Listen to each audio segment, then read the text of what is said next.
બોટાદમાં કોન્ટ્રાક્ટરના ઘર પર ફરી પથ્થરમારો થયો। પાડાદ રોડ પર હિતેશ ગોરેચાના ઘર પર પથ્થરમારો થયો। મોડી રાત્રે 4 જેટલા શખ્સોએ હુમલો કર્યો। પથ્થરમારાની આ ઘટના સીસીટીવીમાં કેદ થઈ।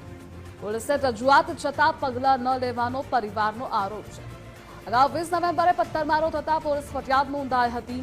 જાવેદ કુરેશી, હેમુભાઈ મકવાણા સહિત 4 સામે ફરિયાદ નોંધાવી હતી। પૈસાની લેતી બાબતે પથ્થરમારો કર્યો હોવાનો ફરિયાદમાં ઉલ્લેખ છે।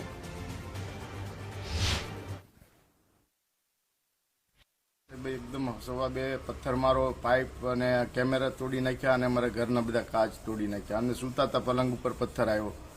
જાગીને જોયું તો કેમેરા બધા તૂટેલા હતા અને 4 જણા અમારા ઘર ઉપર હુમલો કરતા હતા। અગાઉ પણ ઘટના ઘટેલી, ક્યારે ઘટેલી?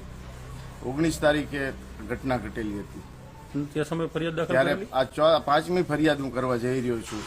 6 અરજી પોલીસ સ્ટેશનમાં આપી છે। એસપીને રૂબરૂ મળ્યો છું, ડીવાયએસપીને રૂબરૂ મળ્યો છું, છતાં કોઈ આના પ્રતિઘાત પડતા નથી।